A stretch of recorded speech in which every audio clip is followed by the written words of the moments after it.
आज गिरिराज और दुर्गा के घर में बहुत चहल पहल है। घर को अच्छी तरह से सजाया गया है। किचन में से अच्छे अच्छे खाने की खुशबू आ रही है। ऐसा इसलिए क्योंकि उनकी बेटी आभा और दामाद जी अहान शादी के बाद पहली बार घर पर आ रहे हैं। हिमांशी, बहू जल्दी से सारा काम कर लो।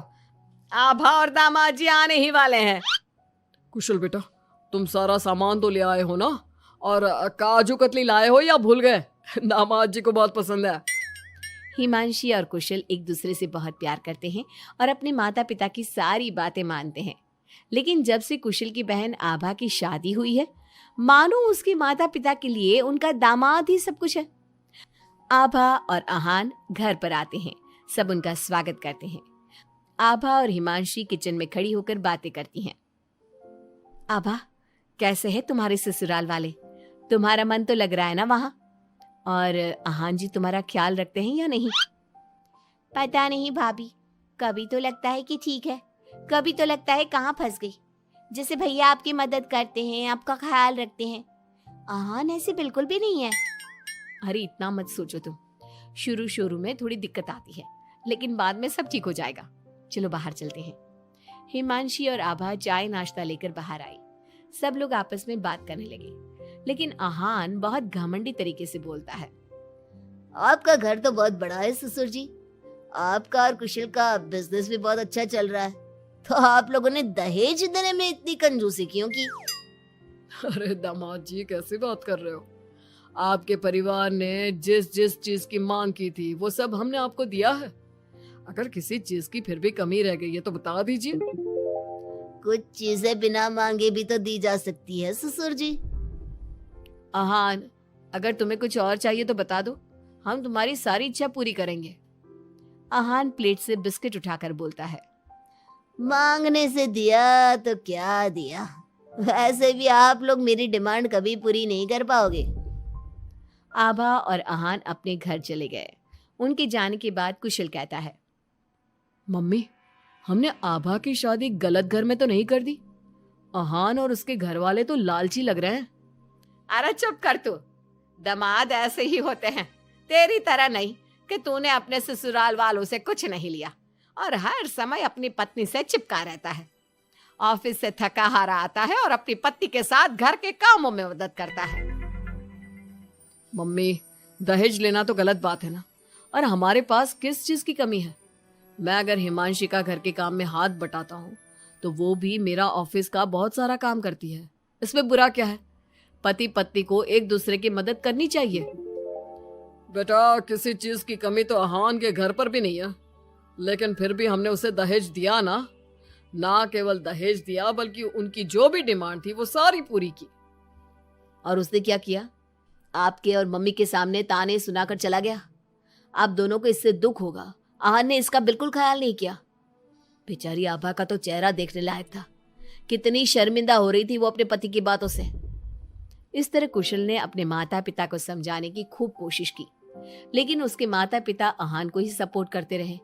और करते भी क्यों ना, हमारे समाज ने दामाद का रुतबा बहुत ऊंचे स्थान पर रखा है, चाहे फिर उनकी सोच कितनी भी नीची क्यों ना हो। इसी तरह से कई दिन बीत गए और एक दिन आभा अपने घर पर रोती हुई आई। अरे आभा, तुम रो क्यों रही हो? और ये तुम्हारे चेहरे पर निशान कैसे? आभा लगातार रोए जा रही थी।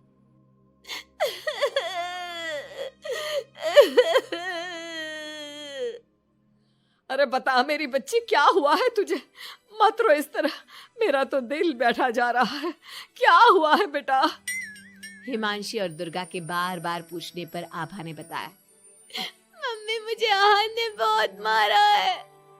क्या? दामाद जी ने तुझ पर हाथ उठाया? लेकिन क्यों?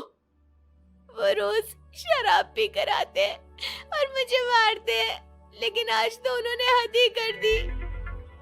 क्या अहान जी शराब पीते? ये बात तो उनके घर वालों ने बताई नहीं थी। अरे कौन अपने बच्चों की कमियां बताता है?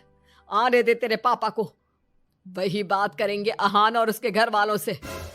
शाम को जब गिरिराज और कुशल घर पर आए तो उन्हें आभा का चेहरा देखकर बहुत गुस्सा आया, लेकिन वो करते भी क्या? आखिर अहान घर का दामाद है। पर आभा के चेहरे पर चोट के निशान देखकर कुशल से चुप नहीं रहा गया। कुशल ने फोन करके आहान से बात की। आहान, तुम्हारी हिम्मत कैसे हुई मेरी बहन पर हाथ उठाने की? तुम्हारी बहन घर में किसी की बात नहीं सुनती, जो उसके मन में आता है वही करती है। अब तुम ही बताओ मैं कैसे चुप बैठ सकता हूँ? अगर वो किसी की बात नहीं सुनेगी तो तुम उस पर हाथ उठाओगे? मैं तुम्हारी तरह नहीं कि अपनी पत्नी के पीछे पीछे घूमता रहूं। अगर तुम्हारी बहन जरा भी टेढ़ी चली ना तो मैं उसे इसी तरह से मारूंगा।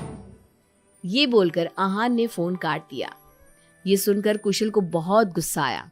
कुशल ने कहा, अब आभा अपने ससुराल नहीं जाएगी। आपने उसकी शादी गलत इंसान से कर दी। वो आदमी आभा के लायक ही नहीं है। अरे पागल हो गया है क्या? अपनी शादीशुदा बहन को घर पर बिठाएगा? लोग क्या कहेंगे? मम्मी, आपको अपनी बेटी की चिंता है या लोगों की? आहान हमारा दामाद है और घर में छोटे मोटे झगड़े तो होते ही रहते हैं। हमें इन बातों पर ध्यान नहीं देना चाहिए। हम आहान के माता पिता से बात करेंगे। आभा को आहान बिल्कुल पसंद नहीं था, लेकिन उसके माता पिता समाज के डर से उसे बार बार आहान के घर पर भेज देते थे। इस बार भी आभा को अपने ससुराल जाना पड़ा। एक दिन हिमांशी की तबीयत खराब हो गई तो उसने घर का काम नहीं किया। तबीयत खराब होने का बहाना बनाकर सुबह से लेटी है। तुझे इस घर में जितना आराम मिला है ना, दुनिया में किसी बहू को कहीं इतना आराम नहीं मिला होगा। तेरा तो पति भी तेरे साथ काम कराता है। देख मेरी आभा को, बेचारी कितना पिटती है अपने पति से और सारे घर का काम खुद ही करती है। शाम को जब कुशल घर आता है तो हिमांशी उसे सारी बात बताती है। तुम मम्मी की बात का बुरा मत माना करो। मम्मी चाहती है कि मैं उनके निकम्मे दामाद की तरह बन जाऊं, जो अपनी पत्नी की बिल्कुल भी इज्जत नहीं करता। लेकिन मैं ऐसा नहीं बन सकता। कुशल ने हिमांशी का बहुत ख्याल रखा और वो जल्दी ही ठीक हो गई। वहीं आहान आभा के साथ बहुत बुरा बर्ताव करता था। आभा के माता पिता ना तो आभा की बात सुनते और ना ही कुशल की। एक दिन आहान किसी काम के सिलसिले में शहर से बाहर गया हुआ था। वो जिस होटल में रुका था वहां उसे आहान दिखा। अरे ये तो आहान लग रहा है, मगर इसके साथ ये लड़की कौन है? कुशल ने वहां कुछ लोगों से पूछताछ की तो उन्होंने बताया, ये तो अक्सर इस होटल में अलग अलग लड़कियों के साथ आते हैं। लेकिन आप ये सब क्यों पूछ रहे हो? कुशल बिना कुछ बोले वहां से चला जाता है और घर आकर सभी को ये बात बताता है। लेकिन उसके माता पिता को तो इस बात से भी कोई फर्क नहीं पड़ा। अरे बेटा, इस बात को यहीं खत्म कर दो। हम आहान से क्या कह सकते हैं? आखिर वो हमारे घर का दामाद है। बेटा देख, ये बात ना आभा को मत बताना, नहीं तो उसे बहुत बुरा लगेगा। आप दोनों किस मिट्टी के बने हैं? दामाद दामाद कहकर आपने उसे सर पर चढ़ा दिया। मैं आपकी बहू के साथ अच्छा बर्ताव करता हूं तो आप मुझे झोरू का गुलाम कहते हैं।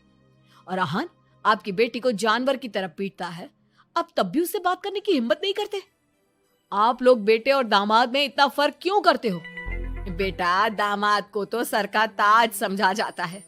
हमेशा से ऐसा ही चलता आया है। अरे हमारे समाज ने ऐसे ही नियम बनाए हैं। चाहे वो आपकी बेटी के साथ कैसा भी बर्ताव करे, उसे जानवरों की तरह मारे पीटे। मम्मी, ये पुराने जमाने की बातें हैं। आजकल कोई पढ़ी लिखी लड़की इतना नहीं पीट रही जितनी हमारी आभा पीट रही है, वो भी सिर्फ आप दोनों की वजह से।